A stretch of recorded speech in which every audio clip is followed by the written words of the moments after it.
Okay. ఇంకా మరి ఇలాంటి అనుభవాలు పత్రిజీతో ఇంకా మీరు పంచుకోవాలనుకుంటున్నటువంటి ముఖ్య అనుభవాలు ఏమన్నా ఉన్నాయా? ఇంకా పత్రికారితో అంటే చాలా చాలా అనుభవాలున్నాయి.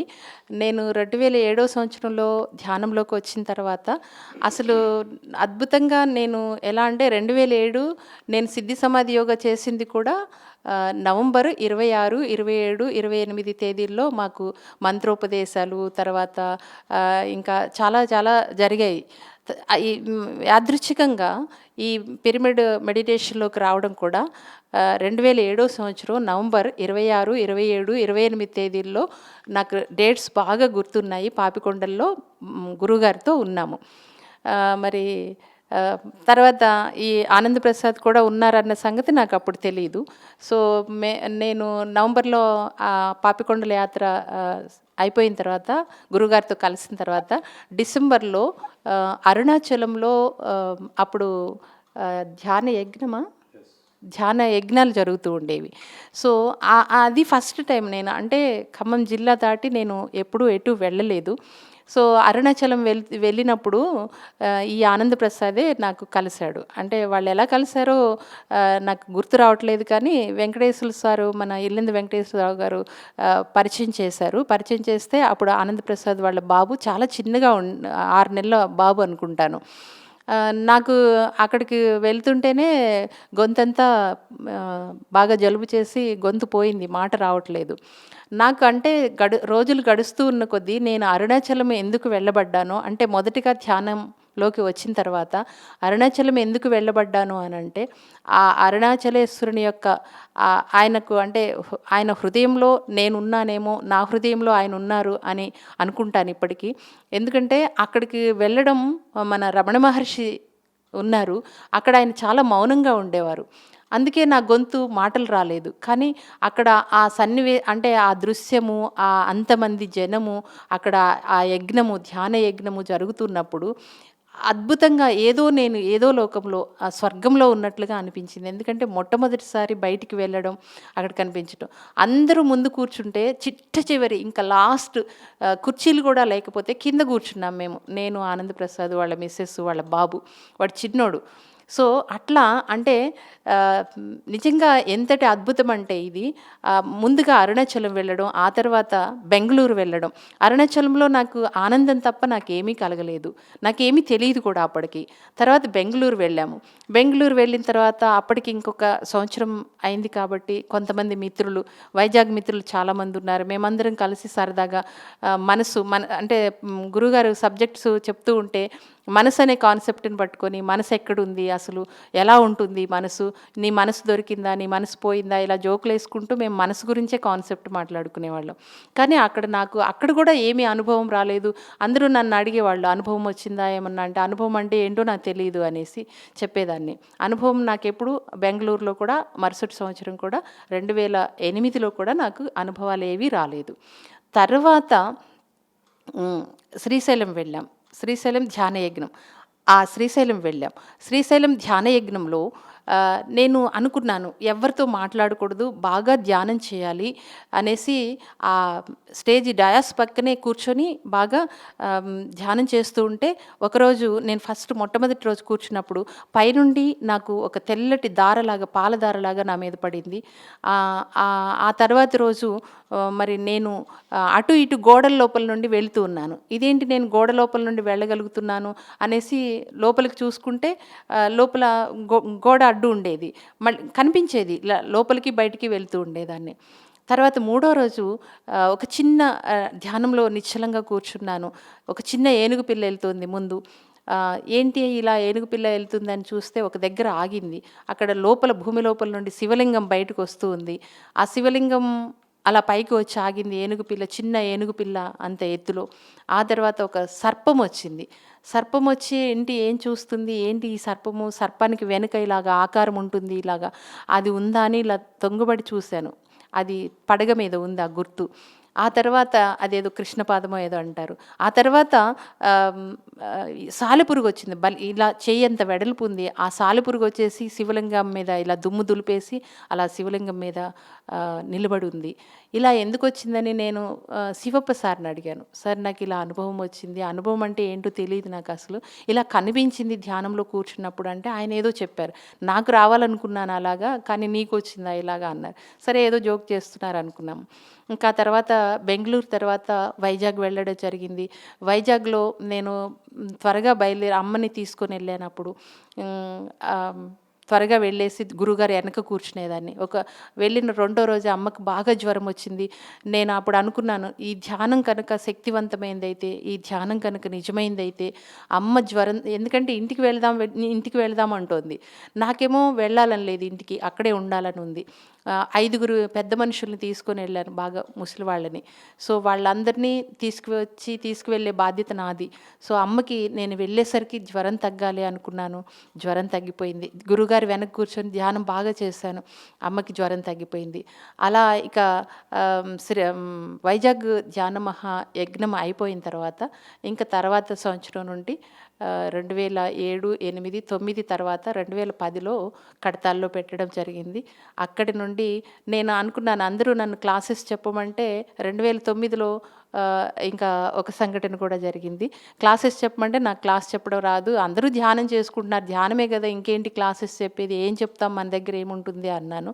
మరి 2009లో ఎలా జరిగింది అని అంటే, 2009లో నేను ఇలాగ పాల్వంచ్ మాస్టర్స్ ఉంటే హనుమంతరావు గారు, రామారావు గారు వీళ్ళందరూ ఉంటే, ఒకసారి సరోజ మేడము రాష్ట్రమంతా కూడా అప్పుడు కలిసే ఉంది రాష్ట్రం, 2 రాష్ట్రాలు.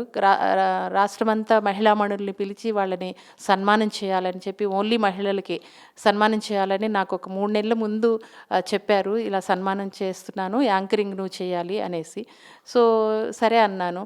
అప్పుడు మళ్ళీ కొత్తగూడెంలో 2009లో క్లాసెస్ జరిగాయి. కొత్తగూడెంలో వేసవి కాలంలో నాకు సన్ స్ట్రోక్ అయింది. సంగీత ధ్యానం పెట్టాము మేము 40 రోజులు, 41 రోజు. ఆ తర్వాత ఖమ్మంలో ఇలా జరుగుతుందంటే సరే ఆ రోజు రానే వచ్చింది. కొత్తగూడెంలో జరిగేటప్పుడు నాకు సన్ స్ట్రోక్ అయింది. సన్ స్ట్రోక్ అయ్యి 15 రోజులు నేను సిక్ అయ్యాను. అసలు ఏమీ తీసుకోలేదు. కనీసం నేను లేచి నడిచే ఓపికగా కూడా లేదు. అలాంటి స్థితిలో నేను ఖమ్మం మాటిచ్చాను కాబట్టి వెళ్ళాను, మేడం దగ్గరికి వెళ్ళాను. 5,000 మంది వచ్చారు ఆ యొక్క కార్యక్రమానికి. గురువుగారు వచ్చారు. శ్రీరాములు గారి ఇంటికి వెళ్ళాము ముందు. అక్కడ నుండి మళ్ళీ వెంటనే బయలుదేరి స్పాట్కి వెళ్ళాము. అక్కడికి వెళ్ళిన తర్వాత వాళ్ళు సతమతం అవుతున్నారు. అప్పుడు నిర్మలా మేడం అంట, ఆవిడ హైదరాబాద్ నుండి వచ్చారు. ఆమె ధ్యానంలో ఉంటారు కదా. సో ఆవిడతోని యాంకరింగ్ చేయమంటే నా వల్ల కాదు, నేను చేయను అన్నది. అంటుంటే నేను వింటున్నాను అక్కడ నిలబడి. నన్ను 2 చేతులు పట్టుకొని తీసుకెళ్లారు అక్కడికి, డాష్ దగ్గరికి కూడా. సో అలాంటి స్థితిలో మేడం అన్నది నన్ను చూసి, లేదమ్మా నువ్వు చేయగలవు అన్నది. లేదు మేడం నా వల్ల కాదు, నేను కనీసం 15 డేస్ అయింది, ఏమి తీసుకోవట్లేదు, నాకేమీ ఎనర్జీ లేదు అన్నాను. అంటే లేదు చేయగలవు అన్నది. వాళ్ళిద్దరూ మాట్లాడుకుంటూ ఉంటే ఇంకా వెంకటేశ్వరరావు గారు, నిర్మలా మేడం సరే నేను చేస్తానని వాళ్ళ చేతిలో పేపర్ తీసుకున్నాను. ఏం చేయాలని కూడా అడగకుండా డాష్ మీదకి వెళ్ళిపోయాను. గురువుగారు అందరికీ షేక్ హ్యాండ్ ఇస్తూ, వెనక ఒక చేపెట్టుకొని అందరికీ షేక్ హ్యాండ్ ఇస్తూ వస్తున్నారు. బోధిసత్వుడు బ్రహ్మర్షి పితామహ పత్రిజీకి స్వాగతం అంటూ స్వాగతం పలికి ఒక 2 కార్యక్రమాలు వాసవి క్లబ్ వాళ్ళే అయిపోయిన తర్వాత వేదిక మీదకి ఆహ్వానించాను గురువుగారిని. ఆయన వెనక చేయబెట్టుకొని స్టెప్స్ ఎక్కుతూ వస్తున్నారు. నాకు ఇలా షేక్ హ్యాండ్ ఇవ్వబోయారు, కానీ నేను తీసుకోలేదు. అంతవరకు గురువుగారితో ఎప్పుడు షేక్ హ్యాండ్ తీసుకోలేదు. నాకు ఎందుకో ఏడుపు వచ్చింది. గురువుగారిని అలా షేక్ హ్యాండ్ ఇవ్వబోతూ నా దగ్గరకు వస్తున్నప్పుడు వెళ్ళి ఇలాగా గట్టిగా హగ్ చేసుకున్నాను. నా బ్రహ్మరంధ్రము ఇక్కడ తల గురువుగారికి ఛాతీకి ఆనుకుంది. ఏ అల్లా అన్నారు. నా బ్రహ్మరంధ్రం తల శిరస్సు ఆయనకు ఆనుకోగానే. ఎందుకు అల్లా అనుకున్నాను. నేను అలా కళ్ళు మూసుకున్నప్పుడు నా లోపలికి అనంతమైనటువంటి శక్తి ఒక బంగారపు రంగులో అది కనిపిస్తూ ఉంది నాకు, నా లోపలికి ప్రవహించడం. ఎందుకంటే నేను అసలు నాలో ఏమీ లేదు, మొత్తం పరిశుద్ధమైపోయింది. బాడీలో అసలు 15 రోజులు నేను వాటర్ కూడా తీసుకోలేదంటే చూడండి ఎంత అలాగా మొత్తం ఫుల్ఫిల్ అయిపోయాను. నన్ను హనుమంతరావు సారు, రామారావు గారు ఇద్దరు చేతులు పట్టుకొని తీసుకొచ్చినటువంటి వాళ్ళు.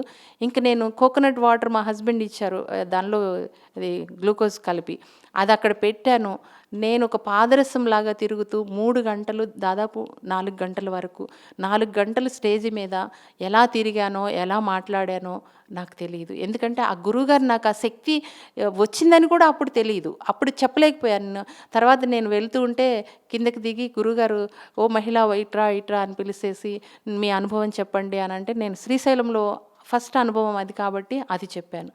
నేను గురువుగారి ద్వారా నేనంటే ఒక అడుగు వేస్తే గురువుని నేనేమీ ఆశించలేదు. నా నుండి గురువు ఏమీ ఆశించలేదు.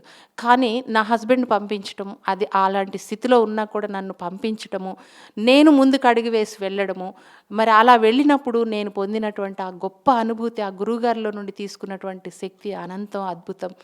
అది చిరస్మరణీయం. అది నాకు మాత్రమే తెలుసు. ఎందుకంటే నేను పొందాను కాబట్టి ఆ అనుభూతిని నాకు మాత్రమే తెలుసు. అలాంటి గొప్ప గొప్ప అనుభూతులు ఇంకెన్నో ఉన్నాయి, మరెన్నో ఉన్నాయి. పిరమిడ్ స్పిరిచువల్ సొసైటీ మూమెంట్లో ఇలాంటి అద్భుతాలు ఎన్నో ఎన్నో ఉన్నాయి. అలాగే మీరు ఇంకా చేసినటువంటి సేవా కార్యక్రమాలు ఈ ధ్యానం. ఇక సేవా కార్యక్రమాలు అంటే గురుగారితో నేను 2009లోనే అలా ఖమ్మం వెళ్ళేటప్పుడు ఒక మాట అన్నాను హనుమంతరావు గారితోని, వాళ్ళతోని, "అంకుల్ మీరు అందరూ ఖాళీగా ఉన్నారు కదా, రిటైర్మెంట్ అయ్యి మీరు వెళ్ళొచ్చు కదా, గురుగారితో తిరగొచ్చు కదా ఇప్పుడు" అంటే, "మాకు ఆ తీరిక కోరిక లేవమ్మా, కావాలంటే నువ్వు వెళ్ళు" అన్నారు. సరే నేను వెళ్తాను, నాకు గనక ఆ అవకాశం వస్తే అన్నాను. అదే టైంలో నేను క్లాసులు చెప్పలేదు. ఇంకా ఆనంద్ ప్రసాద్ విజయవాడలో స్కూల్ పెట్టారు, పిరమిడ్ స్కూలు. పెట్టినప్పుడు, "మేడం మీరు రండి, ఒక 3 రోజులన్నా పేరెంట్స్ కొంచెం మీరు చెప్తారు కదా మంచిగా, వాళ్ళని మోటివేట్ చేద్దురు రండి" అంటే, నేను ఒక 4 జతలు బట్టలు వేసుకున్న జతతో 4 జతలు, ఇంకా 3 జతలు ఎక్స్ట్రా తీసుకొని వెళ్ళాను. అక్కడ 3 రోజులు అయిపోయింది. నేను బయలుదేరుతానంటే, ఇంకొక రోజు ఉండి అంటే, నేను ఉండను బయలుదేరుతా అంటే, "లేదు లేదు, ఆ మధ్యాహ్నానికి గురువుగారు వస్తున్నారని తెలిసింది." అది రూట్ మ్యాప్లో గురువుగారు వస్తున్నారు అని చెప్పేసి తెలీదు. అంటే విజయవాడ లేదు, అటు గుంటూరు నుండి గుడివాడ అట్లా వెళ్ళిపోతారు ఒడిశా వరకు. కానీ నన్ను ఉండమంటే, తెల్లవారి మనం స్కూల్ ఓపెన్ చేయించుతాం గురువుగారితో ఉండమంటే వెళ్ళాం. గురువుగారి దగ్గరికి పొద్దున్నే ఎర్లీ మార్నింగ్ వెళ్ళిపోయిన తర్వాత నన్నే అడగమన్నాడు. అడిగాను నేను. అడిగితే, "ఇప్పుడు కుదరదు, మళ్ళీ ఈసారి ఎప్పుడన్నా చేద్దాము" అన్నారు. సరే అని ఊరుకొని, ఇంకా మీరందరూ టిఫిన్ చేయపోండి, తొందరగా ఎర్లీగా బయలుదేరాలంటే మేము బయటకు వచ్చి టిఫిన్ చేసి కూర్చున్నాం. గురువుగారు కూడా స్నానం చేసి వచ్చి టిఫిన్ చేస్తూ అలా కుర్చీలో కూర్చొని నన్ను చూస్తూ, "ఏం మేడం మీరు నాతో వస్తున్నారా" అన్నారు. నేను గతుక్కుమన్నాను. అంటే నాకు షాకింగ్ అనమాట. గురువుగారు నన్ను అడగడం ఏంటి, నేనేంటి వెళ్ళడం ఏంటి, అసలు నేనేదో ఇక్కడ ఆనంద్ ప్రసాద్ పిలిస్తే వచ్చాను కదా, నేనెలా వెళ్తానో అనుకున్నాను. నేను తల అడ్డంగా నిలువుగా ఊపాను, 2 ఊపాను. నాకేమీ అర్థం కాలేదు.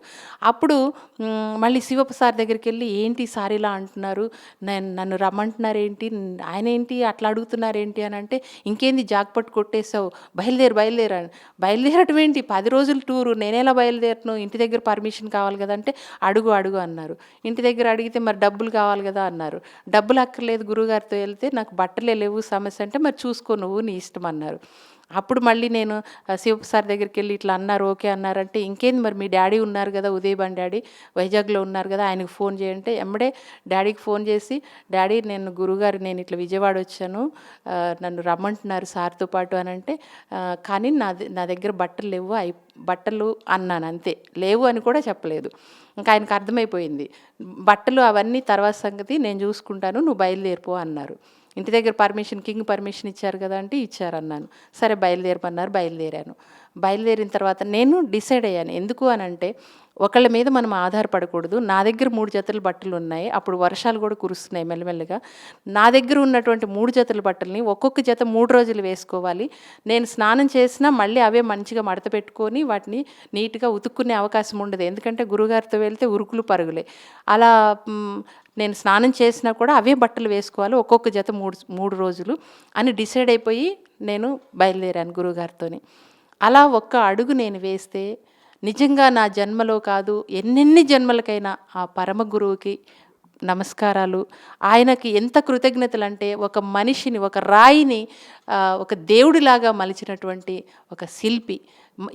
ఎంతమంది శిల్పాలని రాళ్ళ లాంటి వాళ్ళని ఎంతమంది శిలలని శిల్పాలు చేసినటువంటి మహానుభావుడు అతను. ఆయనతో వెళ్తే షిరిడి సాయిబాబా ఆయనలో కనిపించేవారు. తర్వాత ఎంత అమాయకంగా ఒక చిన్ని కృష్ణుడు కనిపించారు, ఒక వెంకటేశ్వర స్వామి కనిపించారు. అన్నమయ్యకి సంకీర్తనలు నేను పాడుతుంటే తెల్లవారుజామున ఇలా చేతిలోకి తీసుకొని గురువుగారు చేయి పట్టుకొని పాడుతుంటే వెంకటేశ్వర స్వామి హస్తం కనిపించేది. అలా రాత్రిపూట పాటలు పాడుతుంటే చిన్ని బాలుడు శ్రీకృష్ణుడు కనిపించేవాడు.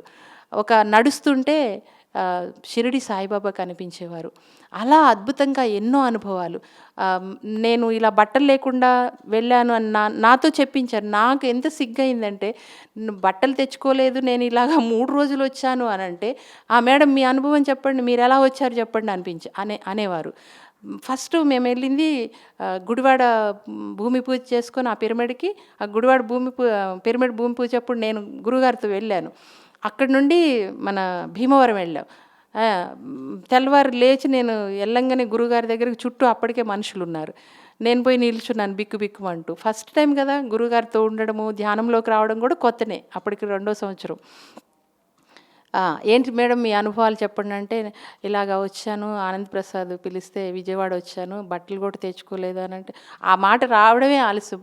బట్టలు కూడా ఎందుకు చెప్పాను ఏమో అంటే ఆయన అనిపిస్తున్నారు అలా లోపల నుండి. లేవంటే రాఘవరావు, రాజ్యలక్ష్మి ఇట్రండి అని పిలిచేసి మీరు మేడంకి బట్టలు పెట్టండి అన్నారు. ఇంకా సిగ్గు అనిపించింది నాకు. అయ్యో నేను ఎందుకు చెప్పాను అనుకున్నాను. సో అలా పాపం వాళ్ళు అప్పుడప్పుడు స్పాట్లో మళ్ళీ వెంటనే వెళ్ళిపోతున్నాము. తెల్లవారుతుంది అంతే, 6 అవుతుంది. ఎక్కడ తెచ్చి పెడతారు వాళ్ళు, ఎందుకుంటాయి సమయానికి. ఏదో ఒక చీర పెట్టారు పాపం. మళ్ళీ నేను అప్పుడు శారీసే తీసుకొని పోయాను, డ్రెస్సెస్ కూడా కాదు. నా బ్లౌజులకి తగినట్టుగా ఒక 3 చీరలు ఇచ్చి మేడము అవి కాకుండా ఒక కొత్త శారీ పెట్టి పంపించారు. అలా మరి డాడీ నేను రాజమండ్రి వెళ్ళేసరికి 9 జతల బట్టలు తయారు చేసి ఉంచారు, డ్రెస్సులు నా సైజు అమ్మాయిలు అంతా కూడా. అలా నేను ఆ అనుభవాలు నన్ను రాజమండ్రిలో కూడా చెప్పించారు. నాకు చాలా సిగ్గేస్తుంది, పెద్ద 1000 మంది ఉన్న సభ నన్ను చెప్పిస్తుంటే నేను ఎలా చెప్పాలంటే గుర్తు చేసి మరీ చెప్పించారు నన్ను. సో అలా ఒడిశా వరకు వెళ్ళాము. అద్భుతము అసలు. ఆ ఒడిశాలో అక్కడ మాస్టర్స్ కూడా చాలా గ్రేట్ మాస్టర్సు. నాకు హిందీ రాదు, వాళ్ళకి తెలుగు రాదు, అయినా సరే మేము మాట్లాడుకున్నాము. నిజంగా గురువుగారితో పొందినటువంటి ఆ అనుభూతి 9 రోజులు నేను గురువుగారు వెనక కూర్చుంటే, గురువుగారు ఇదిగో ఇది మేడం మా పరిస్థితి, మేము ఇట్లాగ రోడ్లెమ్మడి పడి తిరుగుతామనేవాళ్ళు.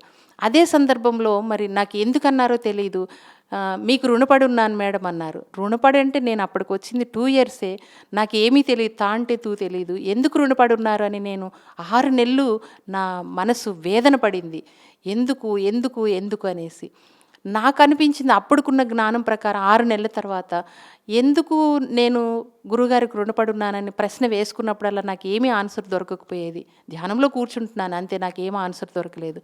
తర్వాత మీ నుండి ఏదో ఒక అద్భుతమైనటువంటిది, ఒక జ్ఞాన వీచిక లాంటిది మీ నుండి గురువుగారు అంటే అలా ప్రతి ఒక్కరిలో చూడగలుగుతారు, తీసుకోగలుగుతారు. అలాంటి అద్భుతం ఉంది కాబట్టే గురువుగారు మీకు రుణపడి ఉన్నారు మెసేజ్ నా లోపల నుండి నాకు వినిపించింది. అలా మరి ఆయన చెప్పిస్తారు, చూస్తారు. భద్రాచలం వెళ్తుంటే ఒకసారి భద్రాచలం 2 రోజులు వెళ్ళాము. గురువుగారు అంతా అంటే ఏదన్నా అడగండి అప్పటికి 4 సంవత్సరాలైంది. ఏదన్నా అడగండి అంటే ఏం అడగం గురుగారు, ఏమీ లేదు మీ దగ్గర, మాకేమీ రావట్లేదు ప్రశ్నలు కూడా అంటే, ఇంకా అంతా పండిపోయారు, ఇంకేమీ అడుగుతారు మీరు అనేవారు అనమాట. అంటే అంతటి గురుగారు మేము ఫోటోలు దిగడానికి వెళ్తుంటే, ఇప్పుడు కాదు మీరు వాళ్ళందరూ దిగిన తర్వాత అన్నారు. వాళ్ళందరూ దిగిన తర్వాత ఇంక ఇప్పుడు రండి అని మమ్మల్ని పక్కకు పిలుచుకొని, మీరు ఫోటోల్లో కాదు ఇక్కడ ఉన్నారు అని అన్నారు. అది ఒక్కటి చాలా. అంటే నేను సేవ అనుకోవట్లేదు, క్లాసు అనుకోలేదు.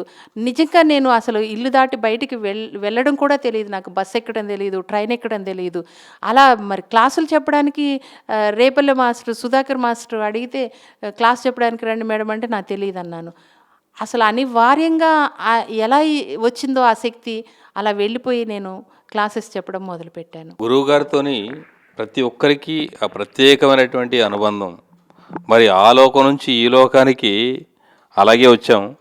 అలాగే ఈ లోకంలో పత్రిగారు ఏ చెబితే దానికి సై, బట్టలు ఉన్నాయా లేకపోతే ఏమున్నాయా అని చూసుకోకుండా ఇది చెయ్యాలి అని అంటే ఆయన నోట్లోంచి వచ్చింది అంటే జరిగిపోవాలి. దానికి కావాల్సినన్ని ఏర్పాట్లంతా కూడా ఆయనే చూస్తారు. సో అది పత్రిజీ యొక్క గొప్పతనం. ఇది ప్రతి పిరమిడ్ మాస్టర్కి అనుభవం. సో ఇంకా అలాగే మరి పిఎంసి, ఇప్పుడు పిఎంసి వచ్చింది, మనం ప్రత్యక్షంగా ప్రజల దగ్గరికి వెళ్ళి ధ్యానం చెప్పేటువంటి పరిస్థితులు తగ్గిపోయినాయి. సో ఎవరి బిజీలో వాళ్ళు ఉన్నారు. మరి పిఎంసి ద్వారా ప్రచారం ఎలా జరుగుతుంది అనుకుంటున్నారు మీరు?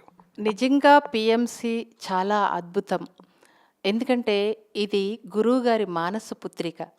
ఈ పిఎంసి ద్వారా నేను ఎన్నో వేల మంది నోటి నుండి విన్నటువంటి మాటలు. మేము పిఎంసి చూసి ఈ ఈ ధ్యానానికి వచ్చాం. మాకు ఎవ్వరు గురువులు లేరు, ఎవ్వరూ తెలియదు, మాకు ఎవరిని ఆశ్రయించాలో తెలియదు. అంటే గురువుగారికి దర్శించేశారు మొత్తం. ఎలాగైతే వీరబ్రహ్మేంద్ర స్వాముల వారు దర్శించి కాలజ్ఞానాన్ని రచించారో, మనకు 95 వరకు అంటే సత్యయుగము వచ్చేటటువంటి వరకు కూడా ఇంకా దర్శించేసి గురుగారు ముందే చెప్పేశారు. నేను ఖమ్మంలో జరిగినప్పుడు మహిళలందరికీ సన్మానం జరిగినప్పుడు 2012 కంటే ముందే వస్తుంది అని చెప్పినప్పుడు అలాగా అని నా వైపు ఇలా చూశారు. అప్పుడే 2012 జరిగినటువంటి కార్యక్రమంలో అంటే ఆయనకి ఎవరెవరు ఎక్కడ ఎలా ఉంచాలో అన్నీ దర్శించేసి చూసేశారు.